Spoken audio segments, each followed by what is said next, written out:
Hey, it's good to see you again. I have a question for you. How well do you understand the 4/5 concept for introductions? This is something that I had heard of, and someone had kind of real briefly told me how it works, but then I didn't really understand it until I sat down with Adam and he explained it. So let's take a look at that. But first, let's listen to what it sounds like. Here it is in Amazing Grace.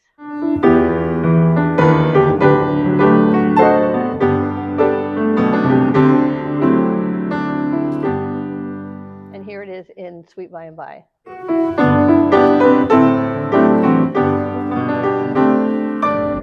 The first example Adam played for us was in Amazing Grace.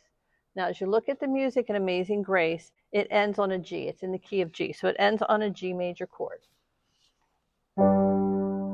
We have was. So this is what we have at the end of the hymn. And you can do something like this and just play with the G chord, or you can give it that 4/5. In the key of G, the triads you would expect to find, your 1 is the G, 2 is an A minor, 3 is a B minor. In this case, C is your 4. That's going to be important. And D is the 5. That's going to be important in this too. And then you have 6 is an E minor, 7 is a F sharp diminished, and then you're back to the G. So we're going to look at the 4 and the 5. So it's called the 4/5, meaning the right hand's going to play the 4 chord, the left hand is going to play the 5 note, not the full chord, but the note. So in the key of G, our 4 chord is a C, so you're going to play the C with the right hand, and the 5 in the key of G is a D, so you're going to play the D with the left hand. When we put these together, we get an unfinished, unresolved sound that has to go somewhere, and it goes very nicely back to that 1 chord.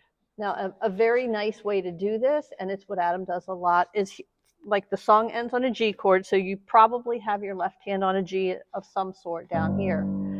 And you can just skip that A. You can do a B, C, D as a little run there to lead you in. So you're going from the bottom note of the G chord to the middle to the top note of the G chord. And in the right hand, you want to go from the G chord to the C chord and back to the G chord. So it's going to sound something like G major chord, skip the A, go to B, C, and this hand's going to a C, and it leads itself back. Now, you can take it a step further, and you can put that 5, that D note down here, that 5, you can incorporate that up here and put it in, and it gives it a little stronger feel to it. So in this case, we've got the G major chord, which here I've just added the G on the top.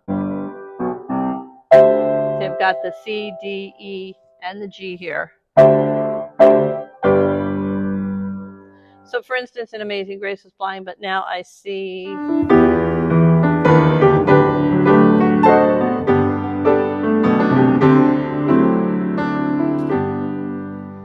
Now let's put this into the key of C. It's always good to go to the key of C when you're analyzing. So in the key of C, our 1 chord is our C. 2 is D minor, 3 E minor, 4 is an F, so we're going to look for that in the right hand. 5 is a G, so we're going to look for that in the left hand. So in the key of C, you would end a song in a C chord. If you did the same pattern in the left hand, you would skip the D, go to the E, add it here. And of course, you can put any rhythm in there that you want to. You've got all kinds of timing options there, rhythm options there. But you would end the song on the chord that it ends on, give that in between 4 chord over 5 note, and then go back to the beginning 1 chord, which is the beginning of the hymn. Now, you can use some inversions in your right hand to make this easier. So let's take a look at the key of C. If I'm in the key of C, C, E, G, C, that's my 1 chord. That's where the song ends. And I want to get to the 4 chord back to the 1. So I can do this, C, F, A, C, C, E, G. That's an easy one. I can also work with some inversions. I can do the C chord as a C, G, C, E. And then to get to the F chord, I just have to move these 2 up and go back to the C, E, G. If you wanted to do it as 3 notes, you could do E, G, C, the F, A, C, E, G, C. Now, if you add that little 5th note in there, this is what you're looking at. So it really, you've got two of the same notes, because your C chord was here, and then you're going to do these two and back down. So you could even go something like this. Let me put my fingers up the way they would be. I would do 1, 2, 5, then move my 1 to the F, 1, 2, 3, 5, and back to 1, 2, 5. That's a very easy one. If you're not comfortable moving your hands all around the keyboard, you may want to look at that. The E, G, C, F, G, A, C, back to E, G, C. That's a very good one to do.